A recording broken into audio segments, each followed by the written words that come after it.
एक बार की बात है, एक जंगल में एक शेर अकेला बैठा हुआ था। वो अपने बारे में सोच रहा था कि मेरे पास तो तेज धारदार मजबूत पंजे और दांत हैं, साथ ही मैं एक बहुत ही ताकतवर जानवर भी हूँ।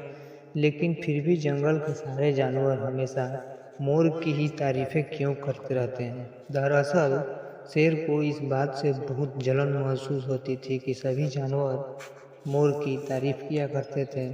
जंगल के सभी जानवर कहते थे कि मोर जब भी अपने पंख फैलाकर नाचता है तो वह बहुत ही सुंदर लगता है। यही सब सोचकर शेर बहुत दुखी हो रहा था। वह सोच रहा था कि इतना ताकतवर होने और जंगल का राजा होने पर भी कोई उसकी तारीफ नहीं करता था। ऐसे में उसके जीवन का क्या मतलब है। तभी वहां से एक हाथी गुजर रहा था। वह भी काफी दुखी था। जब शेर ने उससे उसके दुख का कारण पूछा तो उसने तुम्हारा शरीर इतना बड़ा है और तुम इतने ताकतवर भी हो, फिर भी इतने दुखी क्यों हो? तुम्हें क्या परेशानी है? तुम मुझे बताओ। यह बात शेर ने हाथी से कही। दुखी हाथी को देखकर शेर ने सोचा कि क्यों न मैं इस हाथी के साथ अपना दुख बांट लूं। उसने आगे कहते हुए हाथी से पूछा कि क्या इस जंगल में कोई ऐसा जानवर है जिससे कि तुम्हें जलन होती है और वह तुम्हें हानि पहुंचाता है।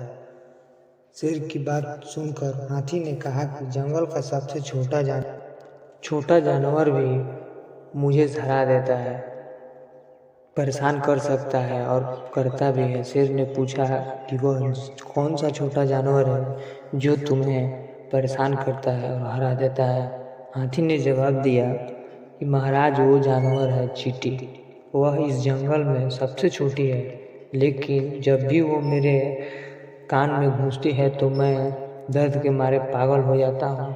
हाथी की बात सुनकर शेर को समझ में आ गया कि मोर तो मुझे चींटी की तरह परेशान भी नहीं करता है, लेकिन फिर भी मुझे उससे जलन होती है। ईश्वर ने सभी प्राणियों को अलग अलग खामियां और खूबियां दी हैं। इसी वजह से सारे प्राणी एक जैसे ही ताकतवर या कमज़ोर नहीं हो सकते। इस तरह शेर को यह समझ में आ गया कि उस जैसे ताकतवर जानवर में भी खूबियां और खामियां दोनों एक साथ हो सकती हैं। इससे शेर के मन में उसका खोया हुआ आत्मविश्वास फिर से लौट गया और उसने मोर से जलन करना बंद कर दिया।